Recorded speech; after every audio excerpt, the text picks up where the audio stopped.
Guys, English learning के क्रम में हम पहला वीडियो देख चुके हैं जिसमें हमने बात किया था सिंपल प्रेजेंट की और साधारण वाक्य लिए थे। हमने समझाने का प्रयास किया था कि सिंपल प्रेजेंट टेंस को कैसे पहचानें और कर्ता के बाद डायरेक्ट क्रिया रखें, या नेगेटिव सेंटेंस है तो डज नॉट या डू नॉट का प्रयोग करके क्रिया का पहला रूप रखें।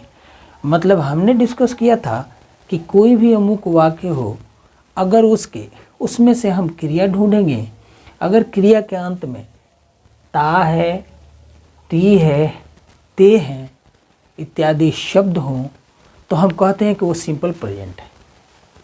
और आज इस इंग्लिश लर्निंग के दूसरे खेप में हम ये भी बात करेंगे कि यदि किसी वाक्य में क्रिया को ढूंढने के बाद क्रिया के अंत में इन तीनों में से कोई हो, या ये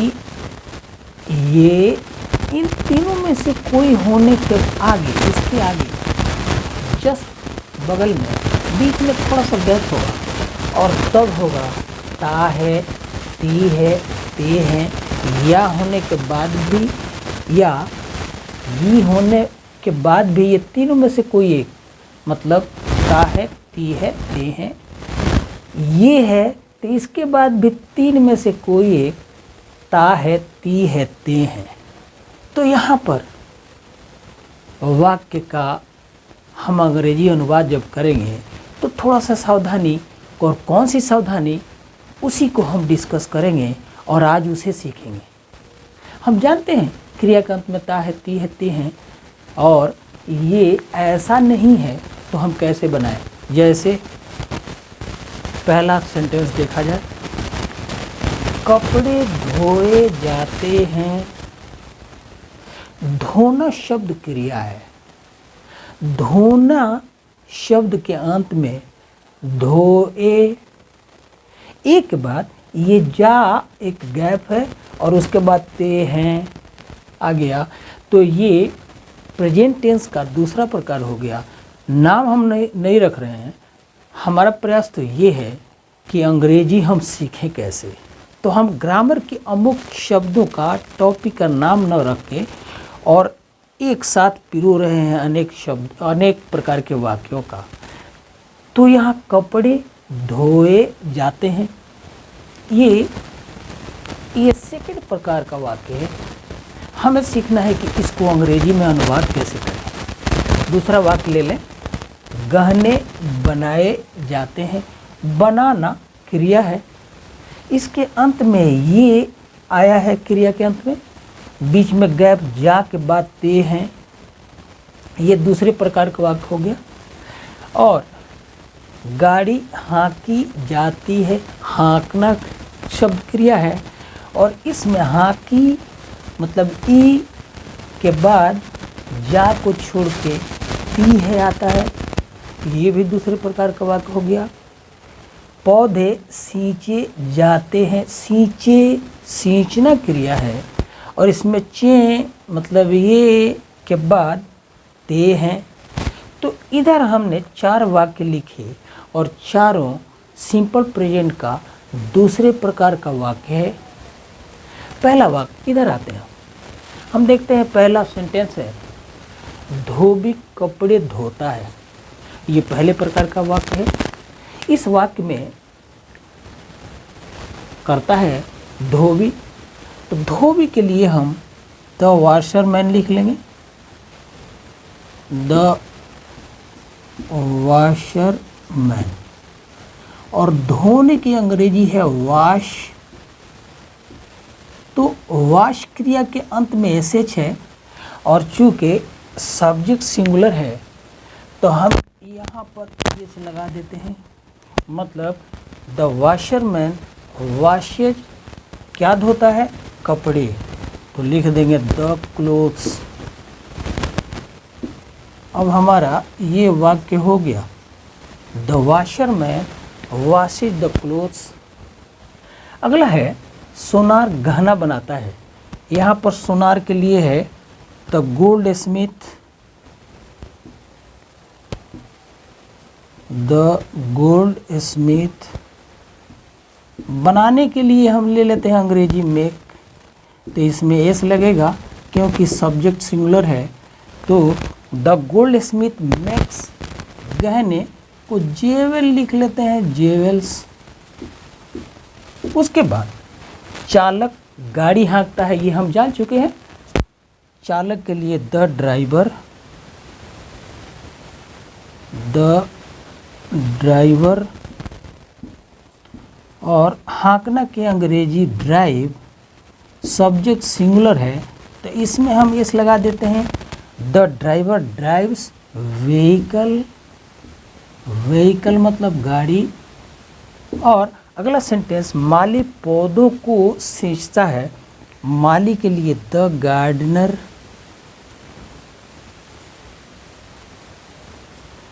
द गार्डनर। सींचना के अंग्रेजी है वाटर, तो इसमें सब्जेक्ट सिंगुलर है तो एस लगा दिया। The gardener waters the plants.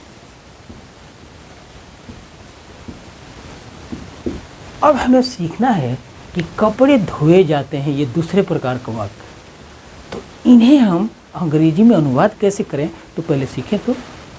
तो इसका तरीका कुछ ऐसे। अब हम इस पहलू पर ध्यान देते हैं कि अगर सेंटेंस या के बाद ता है, ती है, ते हैं, ई के बाद इन्हीं तीन में से कोई या ये के बाद तीन में से कोई हो, तो ऐसे वाक्यों का अंग्रेजी अनुवाद हम ऐसे करें कि सब्जेक्ट अगर सिंगुलर है तो उसके बाद ई रखें, अगर सब्जेक्ट प्लुरल है तो उसके बाद आर रखें, अगर सब्जेक्ट की जगह आई शब्द हो तो उसके बाद एम रखें और तब क्रिया का तीसरा रूप रखें, और यदि उसके बाद ऑब्जेक्ट हो तो रख दें और तब फुल स्टॉप। और ये कब करें, ये फॉर्मेट हम दें सेंटेंस का। कर्ता सिंगुलर एक वचन तो इज, लेकिन उसके बाद क्रिया तीसरे रूप में। कर्ता अगर बहुवचन तो आर और उसके बाद क्रिया तीसरे रूप में। और यदि कर्ता के साथ कर्ता के स्थान पर आई, मतलब जिसका हिंदी है मैं, आई शब्द हो तो एम के बाद क्रिया का तीसरा रूप और उसके बाद ऑब्जेक्ट हो तो रखेंगे। तो इस तरह से सेंटेंस का हमारा फॉर्मेट ये होना चाहिए। और पहला वाक्य है कपड़े धोए जाते हैं, क्रिया के अंत में ए के बाद ते है। तो देखते हैं कि इसमें सब्जेक्ट कौन हो गया, कपड़े। तो कपड़े यहाँ पर के लिए द क्लोथ्स, अगर हम द क्लोथ्स लिखते हैं तो ये प्लुरल हो गया, तो इसके बाद हम आर कर दें द क्लोथ्स। और धोना की अंग्रेजी है वॉश और वॉश का तीसरा रूप वॉश्ड, तो द क्लोथ्स आर वॉश्ड। अब ये सेंटेंस हो गया हमारा, इसका अंग्रेजी अनुवाद हो गया कपड़े धोए जाते हैं। उसके बाद गहने बनाए जाते हैं। गहने के लिए ये अगर हम जेवल्स लिख ले, अगर जेवल्स होता नहीं है लेकिन जेवल्स चलिए समझने के लिए लिख लेते हैं, तो जेवल्स प्लुरल हो गया और इसके बाद आर लिखेंगे। और बनाना के अंग्रेजी मेड है, तो हम क्यों ना बनाने के अंग्रेजी मेक है और इसका तीसरा रूप हो गया मेड, तो जेवल्स आर मेड मतलब गहने बनाए जाते हैं। अब है गाड़ी हाँकी जाती है, तो गाड़ी के लिए द व्हीकल, और द व्हीकल लिखिए द व्हीकल, ये सिंगुलर है, इसके बाद हम इज लिखते हैं। और हाँकना की अंग्रेजी है ड्राइव, तो ड्राइव का तीसरा रूप ड्राइवर मतलब गाड़ी हाँकी जाती है। और पौधे सींचे जाते हैं तो द प्लांट्स आर वाटर्ड। इस तरह से हम ये दूसरे प्रकार का सिंपल प्रेजेंट का वाक्य बना करके आगे बढ़ते हैं। आप बने रहें और समझने का प्रयास करें। गाइस, हम और भी कुछ क्वेश्चंस या उदाहरण ले लेते हैं। जहाँ पर पहला हम सेंटेंस ले लें, दुकानदार सामान बेचता है। इस वाक्य में क्रिया है बेचना। बेचना से पहले सामान है और पूरे वाक्य में दुकानदार करता है, सामान कर्म हो गया और बेचना क्रिया हो गई, और बेचना शब्द के अंत में ता है तो ये पहले प्रकार का वाक्य है। लेकिन अगर हम कहें कि सामान बेचा जाता है तो यहाँ पर सामान बेचा बेचना क्रिया है, और बेचना क्रिया के अंत में बेचा मतलब या बीच में जा के बाद ता है, तो ये सिंपल प्रेजेंट का निश्चित रूप से दूसरे प्रकार का वाक्य है। तो बनाने में हम सावधानी बरतें हैं। यहाँ पर हो गया दुकानदार के लिए आप लिखेंगे द शॉपकीपर, ये हो गया द शॉपकीपर, दुकानदार। हमने सब्जेक्ट रख दिया, सिंगुलर है, बेचना की अंग्रेजी सेल है तो सेल में एस लगा देते हैं, और सामान के लिए कमोडिटीज में लिख सकते हैं। कमोडिटी का अर्थ होता है सामान, कमोडिटीज बहुवचन कर देते हैं, एक सामान की बात नहीं है, कई सामान हो गए। लेकिन सामान बेचा जाता है तो कमोडिटी यहाँ पर एक ही रखते हैं क्योंकि सामान एक ही सामान की बात है, यह थी कमोडिटी। अगर हम सिंगुलर ले लें तो इज रखना होगा और तब क्रिया का तीसरा रूप, जैसा कि हमने बात किया था कि ये दूसरे प्रकार का सेंटेंस हो तो कर्ता एक वचन हो तो इज, बहुवचन हो तो आर के बाद क्रिया का तीसरा रूप। तो यहाँ पर बेचा जाता है दूसरे प्रकार का वाक्य, सब्जेक्ट को हमने कमोडिटी ले लिया तो सिंगुलर है तो इज, और बेचना की अंग्रेजी सेल है और सेल का तीसरा रूप सोल्ड होगा, तो हम क्यों ना ऐसे लिख लें कि commodity is sold, sentence complete. अगला सेंटेंस लेते हैं, साधारण सिंपल प्रेजेंट का। पुलिस चोर पकड़ती है, पकड़ना क्रिया है, पुलिस सब्जेक्ट, चोर हो गया ऑब्जेक्ट, तो पहले सब्जेक्ट द पुलिस। द के प्रयोग पर हम एक वीडियो में डिस्कस करेंगे आपसे। पहले हमने सब्जेक्ट ले लिया द पुलिस, पकड़ना की अंग्रेजी है कैच, तो कैच लिख दिया, और इस शब्द में अंत में ch है तो यस लगाएंगे क्योंकि सब्जेक्ट सिंगुलर है। द पुलिस कैचेज, उसके बाद ऑब्जेक्ट रख दिया द थीफ, पुलिस चोर पकड़ती है लिख दिया the police catches the thief. अब इधर आइए, पकड़ना क्रिया और इसके अंत में पकड़ा या, अब तब यहाँ ता है, तो ये दूसरे प्रकार का वाक्य है। तो यहाँ चोर के लिए लिखेंगे the thief, the thief is caught, क्रिया का तीसरा रूप कॉट। अब आइए अगला सेंटेंस। अगला सेंटेंस है गवैया गाना गाता है, तो गवैया सब्जेक्ट हो गया द सिंगर, गाना गाने वाले को गवैया और अंग्रेजी में सिंगर कहते हैं, तो द सिंगर, गाना की अंग्रेजी सिंग, और चूंकि सब्जेक्ट सिंगुलर तो यहाँ हमने एस लगा दिया, द सिंगर सिंग्स सॉन्ग, गवैया गाना गाता है। आइए इधर, गाना ना को हटा करके या के बाद ता है, दूसरे प्रकार का सिंपल प्रेजेंट, तो यहाँ गाना मतलब सॉन्ग, एक वचन ले लेते हैं तो इज, और सिंग का तीसरा रूप सिंग सैंग संग, तो सिंग का तीसरा रूप संग, सॉन्ग इज संग, गाना गाया जाता है। अब ये ऑर्डिनरी सेंटेंस हमने डिस्कस किया। अब आइए नेगेटिव और इंट्रोगेटिव की बात कर लेते हैं। इंट्रोगेटिव फर्स्ट वीडियो में हमने इंट्रोगेटिव के बारे में बात किया है कि ये दो प्रकार के होते हैं। पहले प्रकार में सब्जेक्ट से पहले सहायक क्रिया होगी, दूसरे प्रकार के सेंटेंस में सब्जेक्ट से पहले सहायक क्रिया तो होगी ही, उससे पहले WH फैमिली। तो थोड़ा सा इंट्रोगेटिव है ये, ये सेंटेंस कमोडिटी इज सोल्ड, सहायक क्रिया इसमें इज है, इज के साथ नॉट लगा देंगे तो साधारण रूप से नेगेटिव सेंटेंस होगा। लेकिन जब इंटीग्रेटिव करना हो तो सब्जेक्ट को सहायक क्रिया को सब्जेक्ट से पहले कर दें और नॉट को वहीं रहने दें, नेगेटिव हो तब। अगर नेगेटिव नहीं है और इंट्रोगेटिव लिखना है तो हर हाल में सब्जेक्ट से पहले हमें हेल्पिंग वर्ब लाना होगा। जैसे सामान बेचा जाता है, कमोडिटी इज सोल्ड। अगर इसको सेंटेंस को हम ऐसे लिख लें, is commodity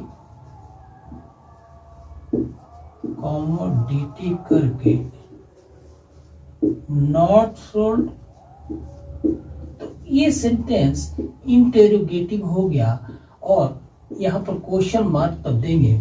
is commodity sold का अर्थ होगा क्या सामान नहीं बेचा जाता है।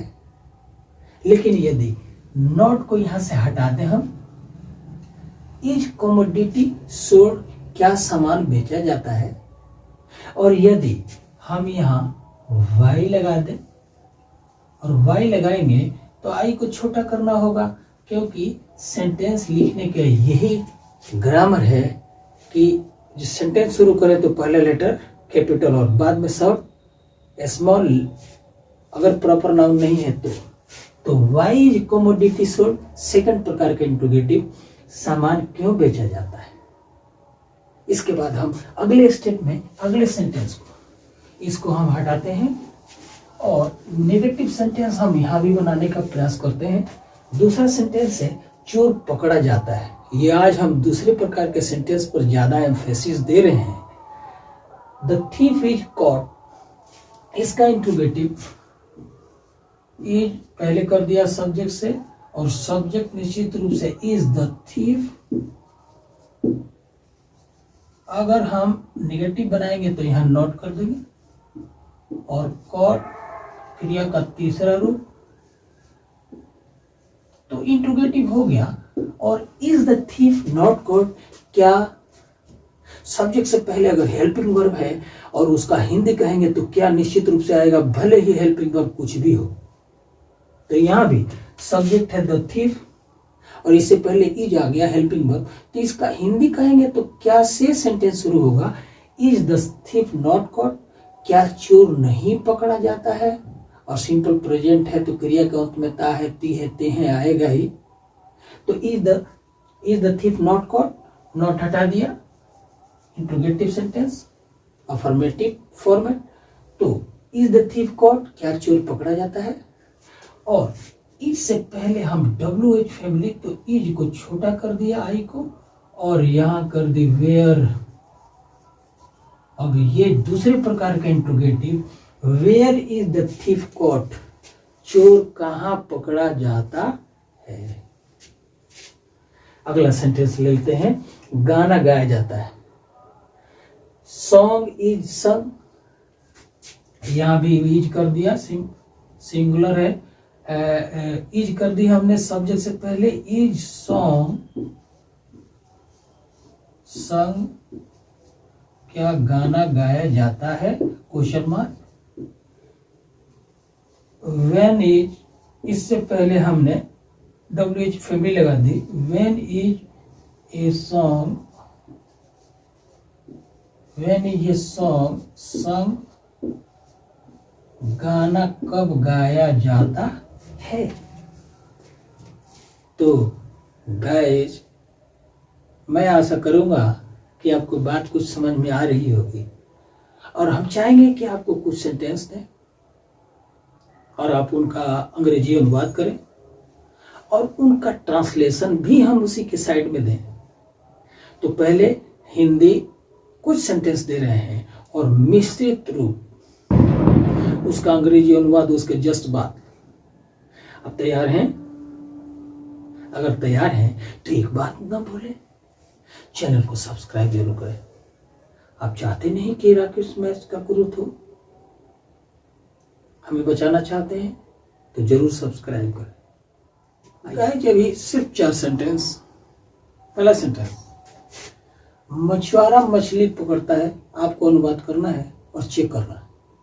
जस्ट बाद आपको मिलेगा इसका अनुवाद। मछली पकड़ी जाती है। क्या मछली पकड़ी नहीं जाती है? मछली क्यों नहीं पकड़ी जाती है? चारों का अनुवाद कीजिए। थोड़ा देर बाद आगे वीडियो को कीजिए और आप इसका अनुवाद भी देख लीजिए और देख लें कि आपने कितना सही बनाया है और केयरफुली देखा है तो जरूर समझ में। आइए अंग्रेजी अनुवाद देखते हैं। पहला सेंटेंस है मछुआरा मछली पकड़ता है। इसकी अंग्रेजी है subject the fisherman catches, simple present का साधारण वाक्य द फिशरमैन कैचेस फिश। अगला है मछली पकड़ी जाती है, द फिश इज कॉट। क्या मछली पकड़ी नहीं जाती? Is the fish not caught. अगला सेंटेंस मछली क्यों नहीं पकड़ी जाती है? Why is the fish not caught. आशा करते हैं आप बनाए होंगे। अगला एक ही पॉइंट, ये दूसरा एग्जाम्पल का सेट है। भिखारी भीख मांगता है, आपको बनाना है। अगला भीख मांगा जाता है, ये भी बनाइए। अगला ये हो गया और अगला चौथा भीख क्यों मांगा जाता है। तो पहला भिखारी भीख मांगता है, इसका भिखारी के लिए आप लिखेंगे द बेगर।